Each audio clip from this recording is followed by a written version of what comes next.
एक समय की बात है, भोला सेठ नाम का एक व्यापारी रहता था। एक समय उसकी गिनती शहर के सबसे अमीर व्यापारियों में होती थी, लेकिन अब वह केवल नाम का सेठ रह गया था। उनका बिजनेस बंद होने की कगार पर था। उस पर बहुत कर्ज था, उसके दिन बहुत गरीबी में कट रहे थे और उसकी इस हालत का कारण उसका स्वभाव था। वह बहुत ही शांत और सौम्य व्यक्ति था। वह किसी की भी बात पर बहुत आसानी से विश्वास कर लेते थे, इसलिए उसे मूर्ख बनाना बहुत आसान था। चतुराई उसके अंदर नहीं थी और उसके सरल स्वभाव का फायदा उठाकर लोगों ने उसे इस हालत में पहुंचा दिया था। उनके कुछ चतुर दोस्तों, रिश्तेदारों और अन्य व्यापारियों ने उनके खिलाफ साजिश रची। उन्होंने उसे अपनी बातों में फंसाकर ऐसा बिजनेस करवाया जिसमें उसे सिर्फ घाटा ही हुआ। भोला सेठ इन चालाकियों को समझ नहीं पा रहा था, लेकिन अब जब वह टूट गया तब उसे अपनी गलतियों का एहसास हुआ। उसे लोगों द्वारा दिए गए धोखे के बारे में पता चला और जिन लोगों को वह अपना समझता था उनकी सच्चाई सामने आ गई।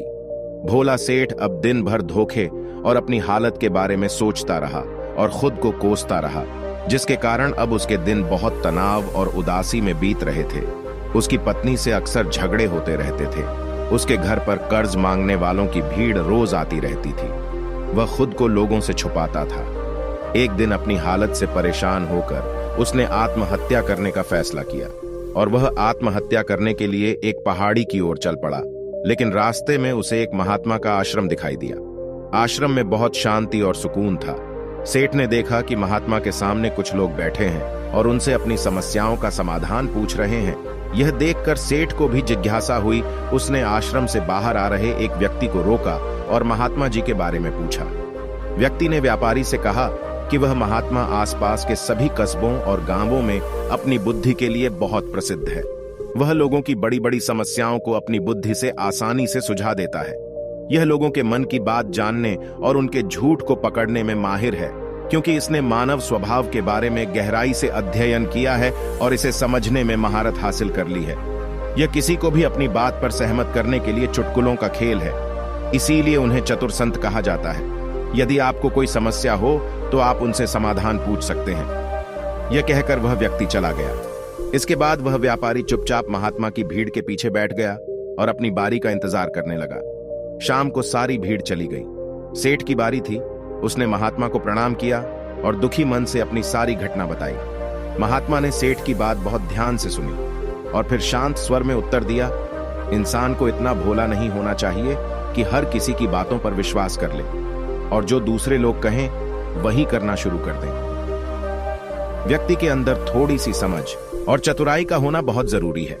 इसलिए नहीं कि वह दूसरों का फायदा उठा सके या उन्हें बेवकूफ बना सके, ताकि वह खुद को दूसरे चतुर लोगों की चालों से बचा सके, खुद को नुकसान से बचा सके और दूसरे जरूरतमंद लोगों की मदद कर सके। आज मैं आपको समझाऊंगा कि आप लोगों से जो चाहते हैं वह कैसे प्राप्त कर सकते हैं। तुम्हें कुछ तरीके सिखाऊंगा जिसका उपयोग आप लोगों और परिस्थितियों को नियंत्रित करने के लिए कर सकते हैं। आज आपको यह भी पता चल गया कि धोखेबाज लोगों को कैसे पहचानें और उनसे खुद को कैसे बचाएं। ऐसे बन सकते हैं आप एक साधारण इंसान से समझदार इंसान। लेकिन आज जो मैं आपको बताने जा रहा हूं उसका इस्तेमाल किसी गलत काम के लिए न करें, लेकिन अपनी और दूसरों की सुरक्षा के लिए बस मेरी बातों को ध्यान से सुनें। जिस दुनिया में हम रहते हैं वहां आपको कुछ चतुर लोग मिलेंगे जो अपनी जीविका चलाने के लिए भोले भाले लोगों का इस्तेमाल करते हैं। अब आप इन लोगों को कैसे पहचानते हैं जो अधिक बातें समझाते हैं? आपको उन पर ध्यान देना चाहिए, क्योंकि ये लोग विश्वास की कमी को पूरा करने के लिए बहुत सारे शब्दों का उपयोग करते हैं। आपको उन पर ध्यान देने की जरूरत है, क्योंकि वे अपने झूठ से आपको बेवकूफ बनाने की कोशिश कर रहे हैं। जो लोग एक ही बात के बारे में बार बार बात करते हैं वे झूठे हो सकते हैं।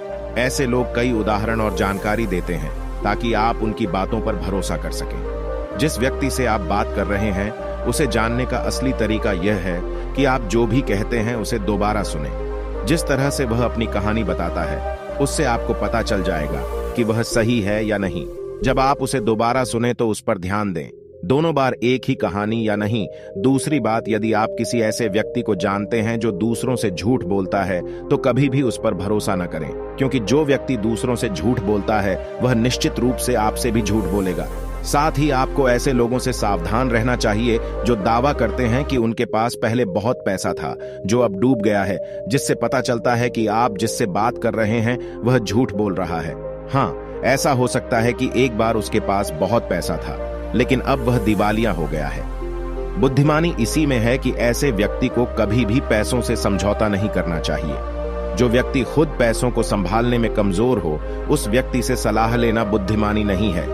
आपको अयोग्य लोगों से भी सावधान रहने की आवश्यकता है, क्योंकि यदि कोई व्यक्ति महत्वपूर्ण चीजों की देखभाल करने में सक्षम नहीं है तो ऐसे लोग अपने व्यवसाय या काम को संभाल नहीं सकते हैं। एक सच्चा समझदार व्यक्ति अपनी जरूरी समस्याओं पर अधिक ध्यान देता है, बेकार चीजों पर नहीं। एक और जो व्यक्ति हर समय अपनी बात दोहराता है और बात बात पर कसम खाता है, वह व्यक्ति झूठा होता है। इसलिए ऐसे व्यक्ति पर कभी भी भरोसा नहीं करना चाहिए।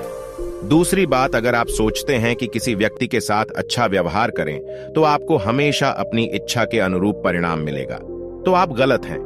आपको एक बात याद रखनी चाहिए कि लोग वही चाहते हैं जो उन्हें कभी नहीं मिल सकता।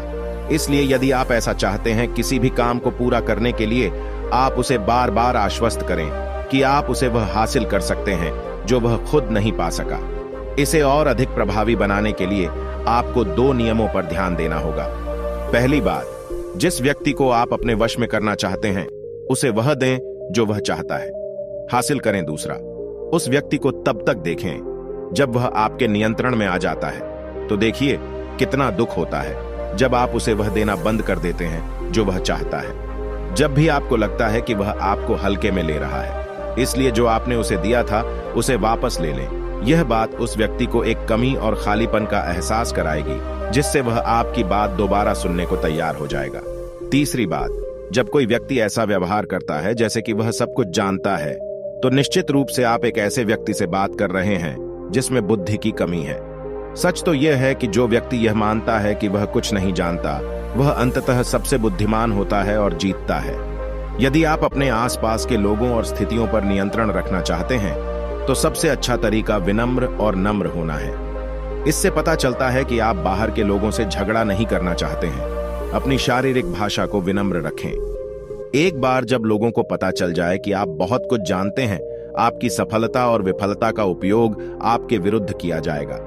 आपकी असफलता पर आपका अपमान होगा और आपकी सफलता पर लोग आपसे नफरत करने लगेंगे। और जब आप लोगों के सामने यह दिखाते हैं कि आप सब कुछ जानते हैं, तो लोगों को समझाने की तरकीब अधूरी रह जाती है। लोग आप पर उनका उपयोग करने का आरोप लगा सकते हैं और वे आपको अपनी योजना के साथ आगे बढ़ने का मौका दिए बिना ही मना कर देंगे। लोग हमारे निर्दोष, अज्ञानी और विनम्र होने के कारण हम पर संदेह नहीं करते हैं कि हम उनसे काम ले रहे हैं। जो व्यक्ति अपनी भावनाओं और जज्बातों को छुपाने में माहिर होता है, वह दूसरे लोगों को आसानी से अपने वश में कर सकता है। जब लोगों को लगेगा कि आप विनम्र हैं और झगड़ालू स्वभाव के नहीं हैं, तो वे आगे आकर आपकी मदद करना चाहेंगे और शायद तब वे आपको अपने बारे में जानकारी देंगे जिसका उपयोग आप उन्हें नियंत्रित करने के लिए कर सकते हैं। और वे आपको यह सारी जानकारी देंगे क्योंकि उन्हें यकीन है कि आप उनसे नहीं लड़ेंगे। जो व्यक्ति यह मानता है कि उसके अंदर सुधार की गुंजाइश है, तो उसके सफल होने की संभावना कई गुना बढ़ जाती है। व्यक्ति के अंदर विनम्रता इसलिए भी आती है क्योंकि वह सोचता है कि उसे बहुत कुछ सीखना है, लेकिन जो व्यक्ति यह सोचता है कि वह बहुत कुछ जानता है, वह आसानी से मूर्ख बन जाता है। साथ ही एक गृहस्थ होने के नाते आपको इस बात पर भी ध्यान देना चाहिए कि आपका पैसा कहां जा रहा है, और उस मेहनत की कमाई को तब तक खर्च न करें जब तक आपको उस पैसे के बदले में वह न मिल जाए जो आप चाहते हैं। इसका मतलब यह है कि अगर आप सामान लिए बिना पैसे देते हैं तो धोखा मिलने की संभावना बढ़ जाती है।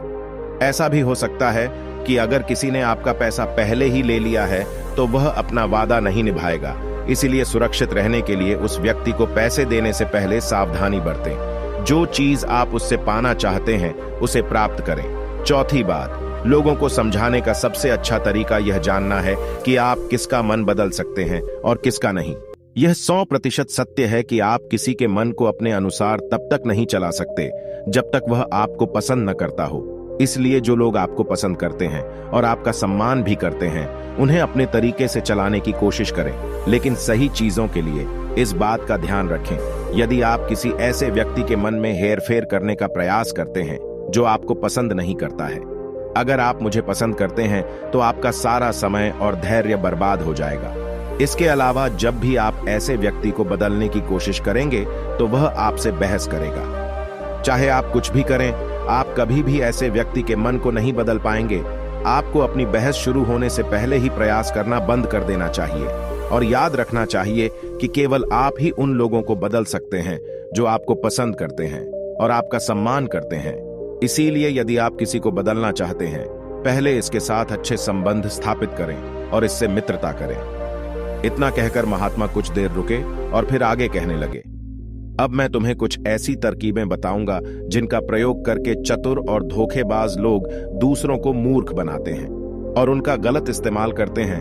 पहला तरीका, जब किसी चतुर व्यक्ति को अपना काम निकालना होता है तो वह अपने इरादे पूरी तरह छिपाकर रखता है, अर्थात वह झूठ बोलता है, सबसे महत्वपूर्ण बात छिपाता है और केवल उतना ही कहता है जितना वह चाहता है कि हम जाने। दूसरा तरीका, एक व्यक्ति जो चतुर है और दूसरों को गुमराह करना चाहता है, वह जितना संभव हो उतना ध्यान अपनी ओर आकर्षित करना चाहेगा, क्योंकि इस तरह वह किसी समूह का सबसे महत्वपूर्ण हिस्सा बन सकता है, दूसरे लोगों को गुमराह कर सकता है या अपने फायदे के लिए आपके कमरे का इस्तेमाल कर सकता है। तीसरा तरीका, जो व्यक्ति लोगों को गुमराह करता है वह अच्छी तरह से जानता है कि लोगों की भावनाओं के साथ कैसे खेलना है। वह अलग अलग मौकों पर अपने लाभ के अनुसार अलग अलग भावनाएं व्यक्त करता है, लेकिन केवल दिखावा करने के लिए। कभी कभी वह बहुत क्रोधित होगा, कभी कभी वह बहुत विनम्र होगा, कभी कभी वह बहुत मिलनसार होगा और कभी कभी वह बहुत उदास रहेगा। जिस व्यक्ति से उसका काम निकलेगा वह उसके साथ वैसा ही व्यवहार करेगा।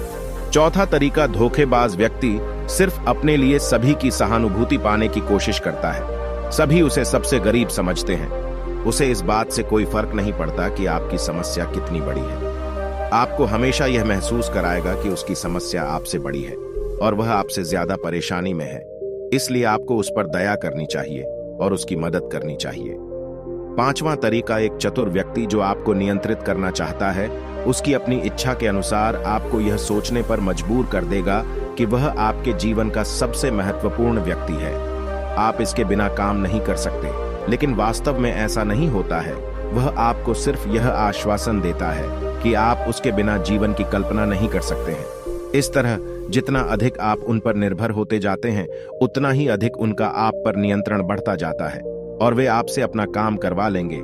छठा तरीका, एक चतुर व्यक्ति हमेशा यह कोशिश करता है कि किसी भी बड़े काम का श्रेय हमेशा उसे ही मिले। तारीफ तो उसकी ही होनी चाहिए, चाहे कोई कुछ भी करे, लेकिन तालियां सिर्फ उसके लिए हैं। इसलिए वे ज्यादा से ज्यादा लोगों का ध्यान अपनी ओर आकर्षित करना चाहते हैं।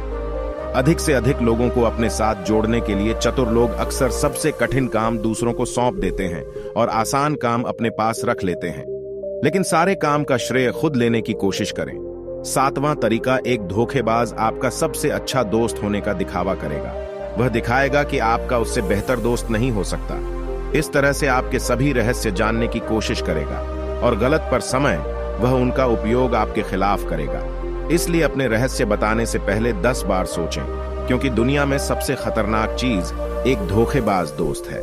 इसलिए यह पहचानना सीखें कि कौन दोस्त है और कौन नहीं। आठवां तरीका, अधूरी जानकारी दें। एक धोखेबाज व्यक्ति आपको केवल उतनी ही जानकारी देगा जितनी वह आपसे जानना चाहता है। कारण, क्योंकि वह चाहता है कि आप सिर्फ ये बातें जानें। वह कभी भी आपके साथ पूरी बातें साझा नहीं करेगा। वह सबसे महत्वपूर्ण चीजें छिपाएगा ताकि समय आने पर वह उनका उपयोग कर सके और सारा श्रेय ले ले या अपना काम पूरा कर ले। नौवां तरीका, एक चतुर व्यक्ति कभी भी अपनी बात पर कायम नहीं रहेगा। समय आने पर वह अपनी बात से मुकर जाएगा। इसका कारण कुछ भी हो सकता है। या तो वह चाहता है कि आप ऐसा न करें, या वह जानबूझकर ऐसा कर रहा है। यह उसकी मंशा पर निर्भर करता है। 10वां तरीका, वे ऐसा दिखावा करते हैं जैसे उन्हें कुछ भी पता नहीं है। वे सबसे निर्दोष हैं, हालांकि उन्हें उस समय उस घटना के बारे में सब कुछ पता है, लेकिन फिर भी वे आपके मुंह से सब कुछ सुनना चाहेंगे, क्योंकि कल को अगर उनके मुंह से कुछ ऐसी बात निकल गई जो नहीं कहनी चाहिए थी, तो वह आपका नाम ले सकते हैं कि उसने मुझे बताया, या वे निर्दोष बने रहें ताकि वे अपनी जिम्मेदारियों से बच सकें। जितना उन्हें मिल सकता था उससे अधिक काम के बोझ से दूर रहें।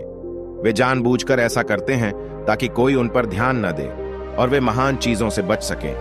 11वां तरीका, दूसरों पर उंगली उठाना या दोष देना। एक चतुर व्यक्ति हमेशा अपने हाथ खाली रखना चाहेगा, अर्थात उसे कोई कड़ी मेहनत या अधिक जिम्मेदारी नहीं निभानी पड़ेगी। इसलिए मैं दूसरों पर उंगली उठाता रहता हूं कि मुझे यह काम ठीक से नहीं आता। वह इस बात को भली भांति जानते हैं। यह दूसरी स्थिति यह आती है कि कहीं न कहीं उनकी पोल खुल जाती है या इज्जत सामने आ जाती है, फिर भी वे अपनी गलती का दोष दूसरों पर मढ़ देते हैं। एक धोखेबाज हमेशा झूठी तारीफ करेगा। वह केवल वही कहेगा जो दूसरा व्यक्ति उससे सुनना चाहता है, और वह ऐसा तब तक करेगा जब तक उसका काम पूरा न हो जाए। इसके बाद वह लोगों के सामने उसी व्यक्ति की आलोचना करेगा और उसकी कमी को 13वां और आखिरी रास्ता बताएगा। वह आपके फैसलों को नियंत्रित करने की कोशिश करेगा। सबसे पहले एक धोखेबाज और चालाक व्यक्ति बनने की कोशिश करेगा, आपका सबसे अच्छा दोस्त और शुभचिंतक। उसके बाद जब उसे विश्वास हो जाएगा कि आपने उस पर आंख मूंदकर भरोसा करना शुरू कर दिया है, तो वह आपके फैसले खुद लेने की कोशिश करेगा।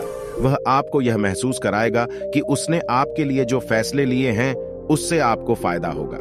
समाप्त। चतुर व्यक्ति को फायदा होने वाला है। तो ये थे वो तरीके जिनसे आप लोगों को अपनी बात मनवाने के लिए इस्तेमाल कर सकते हैं और चतुर और धोखेबाज लोगों की पहचान करके उनसे बच सकते हैं। भोला सेठ को सभी उत्तर मिल गए। उन्होंने महात्मा को उनकी बहुमूल्य जानकारी के लिए धन्यवाद दिया और अपने घर वापस लौट आए। दोस्तों, आशा है कि आपको यह वीडियो पसंद आएगा। अगर आपको हमारी यह वीडियो पसंद आई हो तो वीडियो को लाइक करें और ऐसी ही वीडियो देखने के लिए चैनल को सब्सक्राइब कर लें।